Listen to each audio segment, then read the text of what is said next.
Thank you so much. Bismillah. Salam from Ohio. I'd like to begin in English, and then maybe at some point I'll provide a Persian summary. It's really early morning here. Just woke up from sleep. But I'm so happy to be able to present at this conference. So I'd like to begin by thanking Dr. Faruque for kindly inviting me to present at this spacious conference. As he mentioned, I did a study also at the Anjuman at the Institute, especially under Dr. Ghulam Reza Arbani, who is one of my great teachers, and also, of course, Dr. Faruque. So it's really a great honor for me to be able to present some humble thoughts. It might be full of imperfections, but please forgive me. So the topic that I'm going to be talking about, the title, as you can see, is Ibn Arabi and the Problem of Selfhood. So let me begin with some preliminary remarks. So I'm not able to see my face, but I hope you're able to see the screen. You're able to. I just moved on to the next slide. Are you on the? Can you all see the next? Yes, we do. All right. So because Ibn Arabi talks about the self, again, the words in Arabic are very complicated. It's not just the word nafs or that or al-insan al-kamil or various words such as apple and qalb and then khafi, akhfa, and all of this sir and all of these words. So there are many words and there are many ways Ibn Arabi and others talk about the self in Sufi metaphysics. So it's very difficult to kind of talk about the self. Also because when we use the word self in English, it has its own baggage. It's also not very easy to kind of really explain what philosophers especially talk about, what philosophers mean by the self when they use the word self in English. So you are presented with all of these difficulties. So one has to get around those difficulties. So for me, it's not just a matter of translation. In Arabic, it's the word nafs, usually translated as soul and self, and maybe a couple of related words. And then also we just look for passages where Ibn Arabi is talking about the nafs. Yes, that may be just one aspect of it. So because it does not capture the full spectrum of what we call as the self or khud or khish, nafs itself in Persian, one needs a framework. So I wrote a humble book a few years ago trying to come up with a new global framework which will provide us with some kind of theory to analyze the idea of the self, not just in Islam, but also in other traditions, in Western and non-Western traditions. So in my humble book called Sculpting the Self, I tried to come up with this framework, but at the same time propose a new theory of the self, because the idea of the self is intimately connected to the notion of human flourishing. So I do that through a methodology which some people use today, which is called cross-cultural philosophy, by engaging different philosophical traditions, not just Islamic philosophy and not just Western philosophy, but also other philosophical traditions. But more importantly, doing philosophy with classical sources in Arabic, Persian, Urdu, and other languages, and not just kind of translating and doing intellectual history, which is important, but I'm more interested in philosophical matters, and especially the contemporary significance of these topics. So in this talk as well, I'll try to explain what Ibn Arabi means by the self and how he discusses the self, but at the same time, I'll try to bring out or flesh out the contemporary significance of Ibn Arabi's thought. Anyway, because this is a very complex model, I'm not going to explain every single dimension of it, but I began with the argument that when we use the word self in English, and that's the language I'm speaking, and that's the language in which I wrote the book. The self is both a descriptive and a normative term. So this is, again, to explain it in a very, very simple terms. Sometimes you can simply describe things. For example, if you think about the human body, you can simply say how many describe its features, how many eyes, how many hands it has.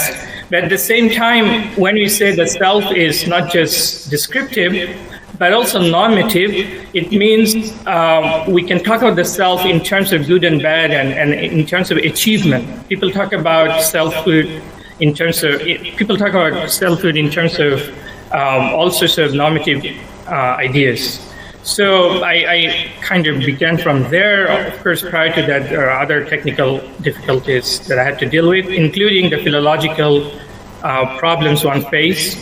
Those are really, really technical discussions, so I'm not kind of going to go through. But anyway, at the end of the day, at the end of my analysis of the concept of the self, I came up with this framework. So here you can see on the screen the architectonic of the selfhood, being a descriptive and normative concept. And then under descriptive level, you have different dimensions: biophysiological self, sociocultural self, cognitive experiential self. And then under normative self, you have ethical self and spiritual self. Also a word, my book was not, it is not about Ibn Arabi per se, although he does figure alongside many other Islamic figures. But as I said, it was more about a philosophical theory rather than a kind of intellectual history. Anyway, the takeaway from this model would be to think of the self in terms of multidimensionality, in terms of its spectrum. And as we shall see soon, see how that idea of multidimensionality will be very helpful as we analyze different passages in Ibn Arabi or talk about the self in Ibn Arabi. So if it's too difficult, here's another way to kind of visualize it. So you have the biophysiological self here, you have, and then the same dimensions, but then through a concentric circle. So these are kind of overlapping dimensions. And this is because Ibn Arabi, Mullah Sadra, and most of the Islamic thinkers, they talk about the self in many different ways. Sometimes they're just discussing the bodily functions. Sometimes they're just focused on the spiritual dimension, which is also normative. Like they talk about Insan al-Kamil, they talk about Fitra, they talk about achieving perfections, etc., etc. All right. So now, how do we talk about the problem of selfhood in Ibn Arabi? Well, Ibn Arabi's you can. Something went wrong. Please try again.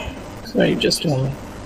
Well, so you can think of the word self as a starting point, and if you see how Ibn Arabi defines the term self and talks about the self, it's not very problematic to kind of present the idea of present the concept nafs as a kind of problem to be overcome. So what kind of problem? In Ibn Arabi's writings, as in other Sufi writings, it's kind of clear. It's a kind of moral and spiritual problem to be overcome so that we can reach perfection. So this can also be explained in terms of the so-called veils of the self.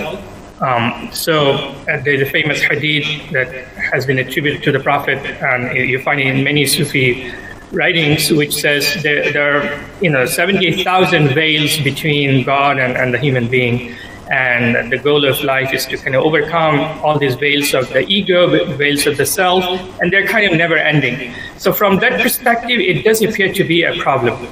And then at a more subtle level, even Arabi also talk about the self as barzakh, and I'm going to explain this soon.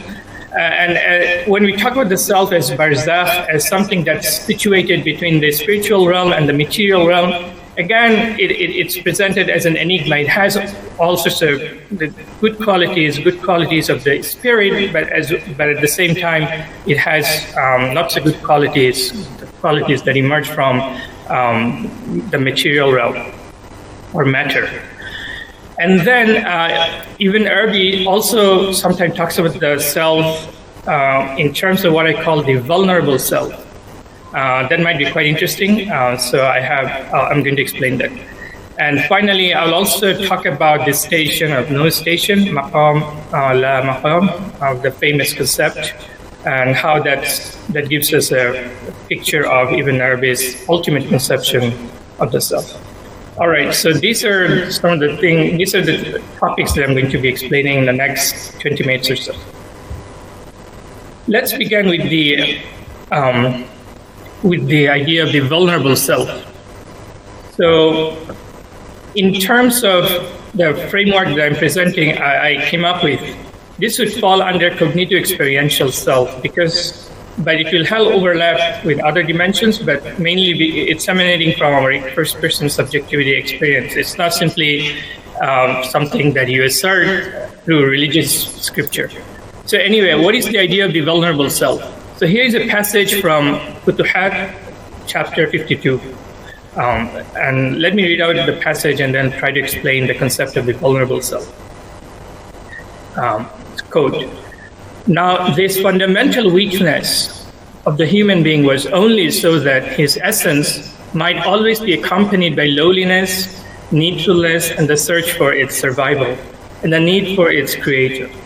Yet despite all of that, the human being still forgets his origin and becomes arrogantly proud of whatever power he may have accidentally acquired for a moment. Then he becomes so filled with pretension that he says, 'me,' and pictures himself boldly confronting immense terrors.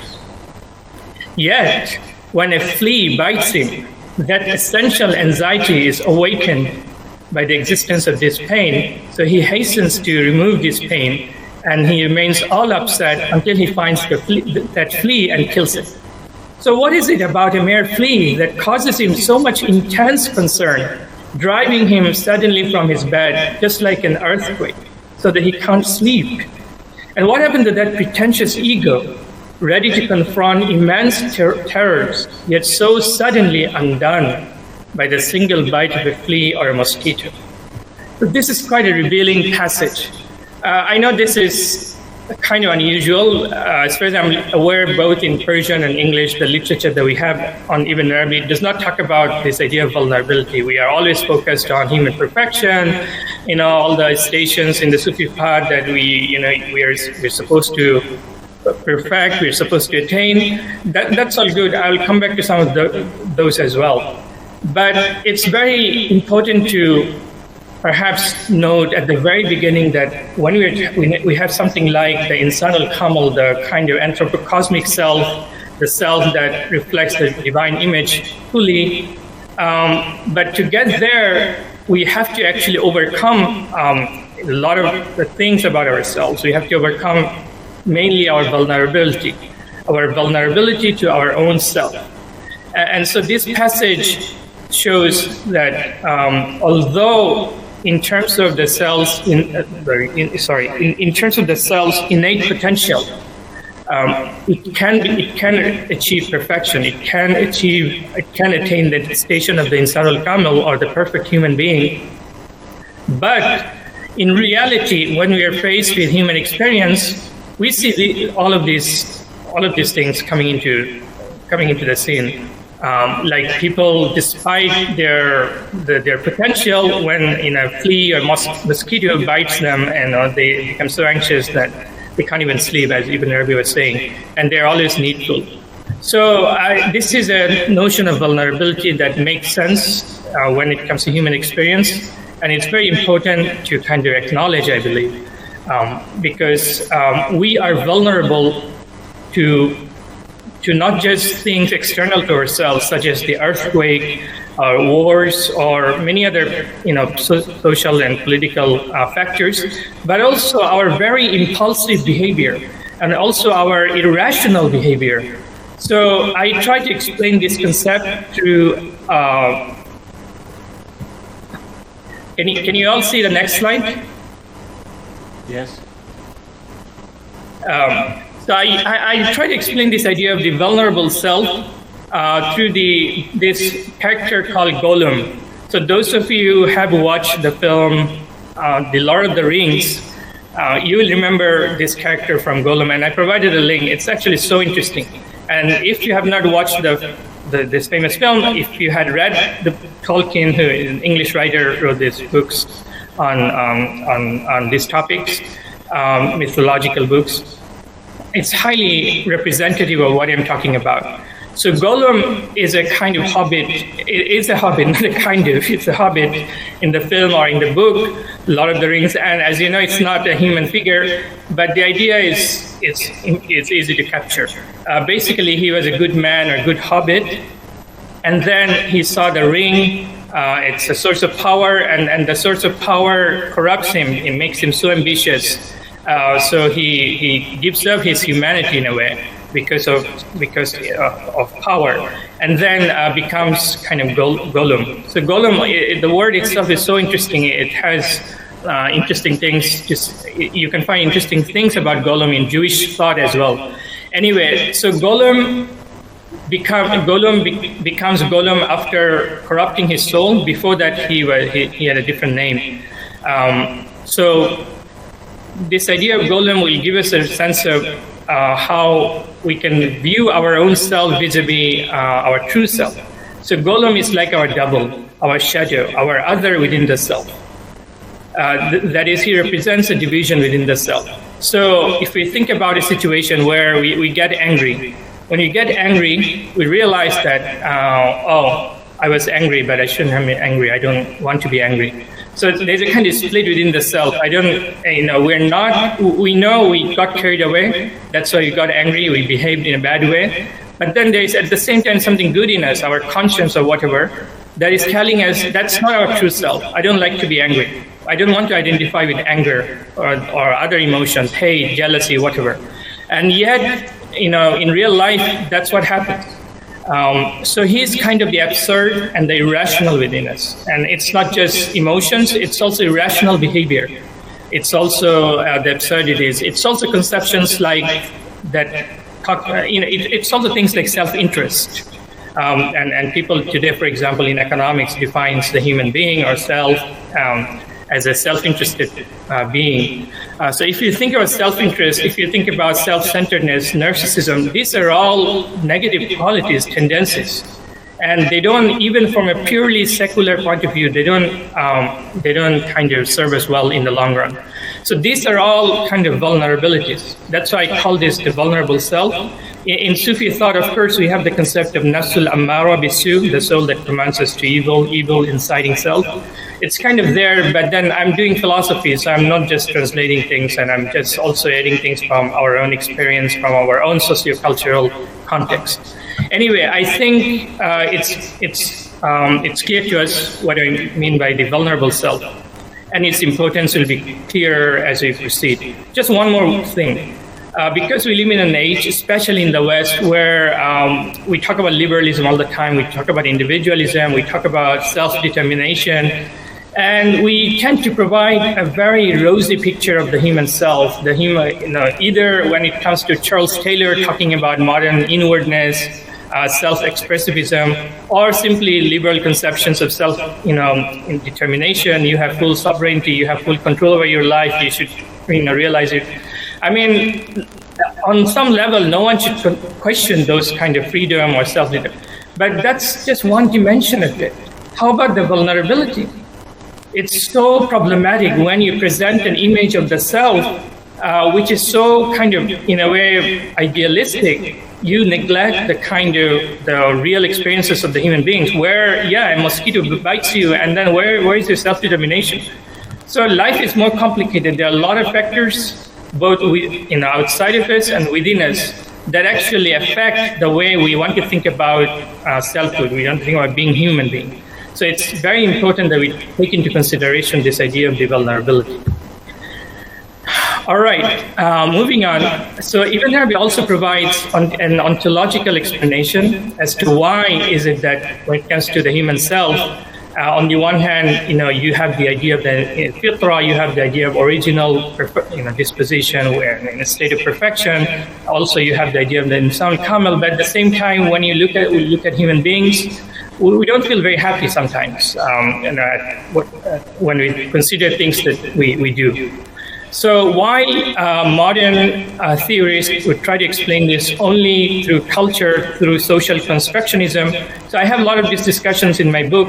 So that's where sociocultural dimension of the self is coming, as in the diagram.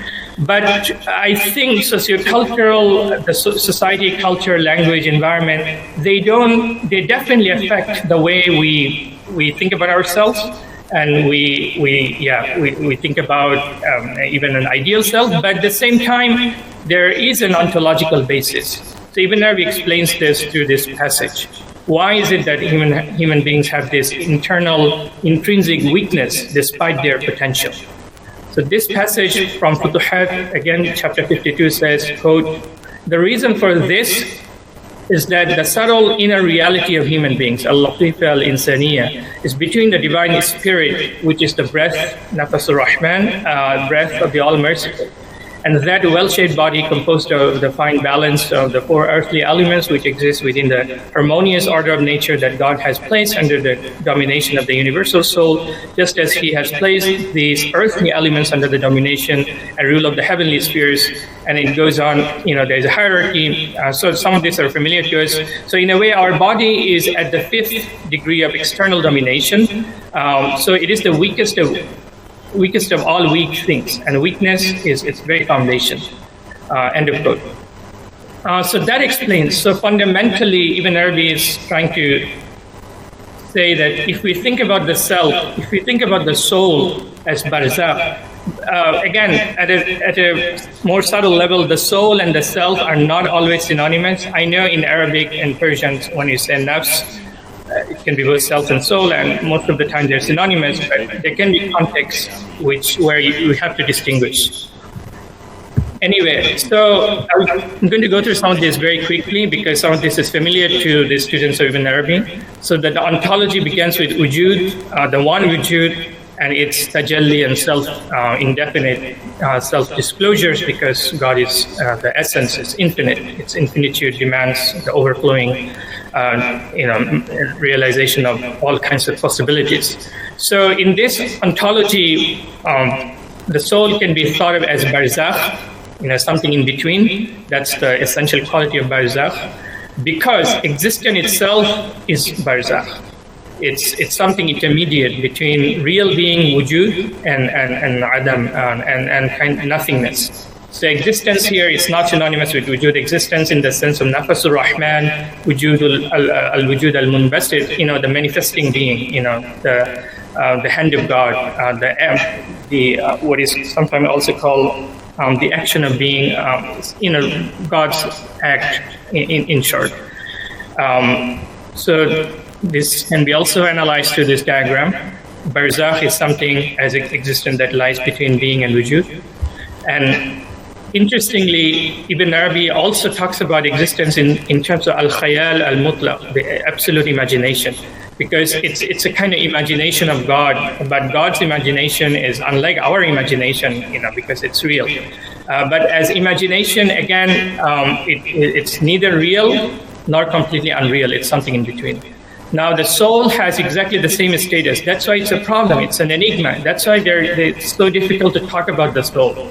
Why? Because on the one hand, its source, its essence comes from ruh, divine ruh, spirit, ruh al-ilahi. But at the same time, it's mingled with matter. We all have a material bodily dimension. So it has this in-between status, which makes it, something very, mysterious, problematic, something that needs to be overcome. But anyway, talking about the self as an enigma and talking about what it can teach us in our times, one can mention the divine image, the idea that God has created us in His image according to a hadith, and also the subtle idea that despite this idea of divine image, there is also a unique subjectivity that comes from individual ayn, as in Ibn Arabi's thought, fixed and immutable entity, ayn al-thabit. We all exist in God's knowledge with a particular form, despite having this potential to reflect divine image. So because the divine image... Mohammed, yes, go ahead. All right. So I'm talking about the ontological explanation of the self. So we began with the idea of the self, that it's a multidimensional entity. You have ethical and spiritual dimensions under normative level, and under descriptive level, you have experiential self, you have sociocultural and biophysiological, and you can find passages in Ibn Arabi and others to talk about all of these different dimensions. But I focus particularly on the vulnerable self because that is something that we all experience. We have to take that into consideration. Excuse me. Then I began to talk about the self in terms of barzakh, or something, its status as in betweenness. And now that leads to the idea of the self as an enigma. So the idea of the divine image and individual ayn leads to the idea that because God is infinite and we have sort of some kind of freedom to manifest divine attributes, you see all kinds of possibilities. You see sometimes human beings with all good, favorable qualities such as equilibrium, harmonious, meaningful. But at the same time, you have human beings whose life, whose pattern of behavior and everything shows some kind of disequilibrium, disharmony, and meaninglessness. And that's because divine names are infinite. Divine names manifest themselves in all sorts of ways. But at the same time, there is a unique subjectivity to each of these selves. So that's very important. So this leads to a vast hierarchy ranging from the most godlike to the beastly. And then also it leads to the idea of a never-ending process of self-discovery and self-finding. Why? Because we are created in the image of the infinite, which from one perspective is devoid of any form. Because a form is some kind of limitation. But we're talking about the non-delimited, the infinite. So to talk about the self, to talk about the deepest core of the self, or finding the meaning of the self, essence of the self, there is no definition. There is no fixed definition. It's a never-ending process of self-discovery. It's also an unlimited possibility for development, whether upward, downward, or sideways. And that's what we see in the world. There are all sorts of ways you can describe human beings. Each one has, even when it comes to Insan al-Kamil, yes, there are all sorts of prophets. There's a hierarchy, but at the same time, I don't think we would say that the Prophet Muhammad ﷺ was the same as, let's say Jesus. Each has their own unique dimension as well. All right, so this is all understood. Let's move on to the next. Yeah. But what is the telos? Where does it all lead us? So I'm nearing the end. I'll have a few minutes. So this is the last 3 more slides. Yeah. So can you all see this slide where I have also a nice painting from first year? No, we don't have it. You don't have it? No. Yes, now we have it. Oh yeah, I see. All right, I got it. So anyway, because when we're talking about the self, remember in this diagram, you have not just the descriptive dimensions, but also normative dimensions, ethical and the spiritual. So for Ibn Arabi, there is a telos, there is a goal. And the goal can be described in terms of maqam and la maqam, maqam of la maqam, or station or no station. Because for Ibn Arabi, to be a self is to manifest the infinite, the non-delimited wujud, and the manifestation of all the qualities of wujud, which are infinite. In short, the all-comprehensiveness of the name Allah, which is the reflection of the Insan al-Kamil, or the perfect human being. It's a never-ending journey. It also brings together all opposite qualities, because some divine names, they kind of oppose each other, at least from the outward appearance. But talking about contemporary significance, because this is about manifesting all the qualities of wujud, some of which we know through the Quran, the names of God, some of which Sufi teachers elaborate, but there's kind of no end to it. So that's why it's possible to talk about developing here, as I'm saying here, a cosmic consciousness.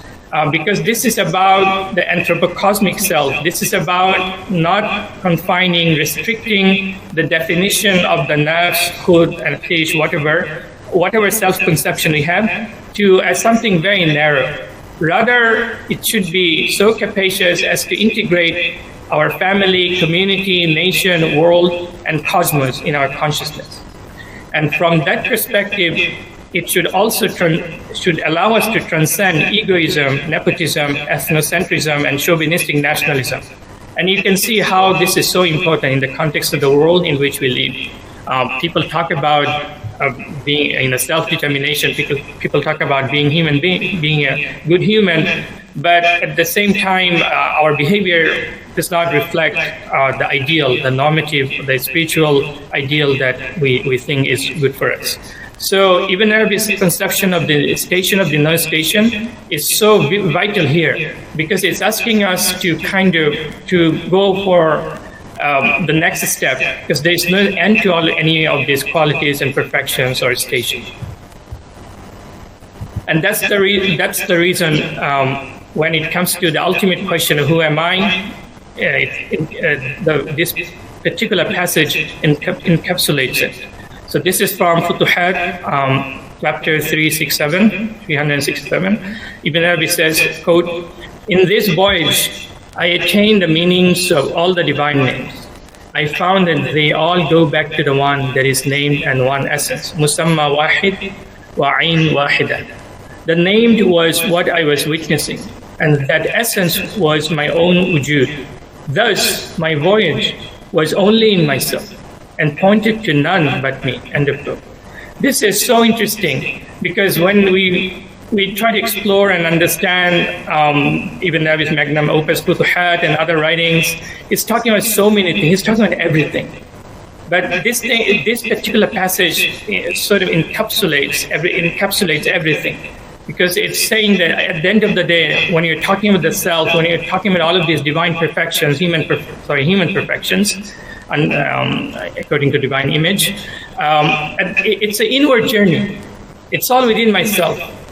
So this idea of the self transcends the limited conception of the ego and the idea that we normally identify ourselves as the citizen of a given country, whether it's America, Iran, this and that country. Those are fine.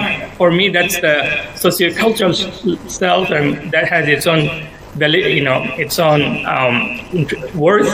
But the self is so much more. And Ibn Arabi kind of directs us in that direction, toward that journey. So in order to conclude, I would say this: the self is not a given object whose essential nature is unchangeable. In contrast to other things like triangles or trees, which, if you're thinking of triangles, if you're thinking of trees, they're always trees, even if there are changes within a tree. Triangles can be of different types, but then no one would say that a tree has completely transformed itself into an animal or something. But when it comes to human beings, humans can sometimes be inhumans, and we have plenty of examples in our world about this. Human beings alone can fail to achieve their true nature, and you can connect this to the idea of the vulnerable self. The self is a problem to be overcome. Actually, most of the time we fail to overcome our own self, and we fail to live up to the ideal that we think we should go for. So to end, it'd be fitting to say, being human, being a self, true self, is a task to achieve, not a fact to receive. Thank you.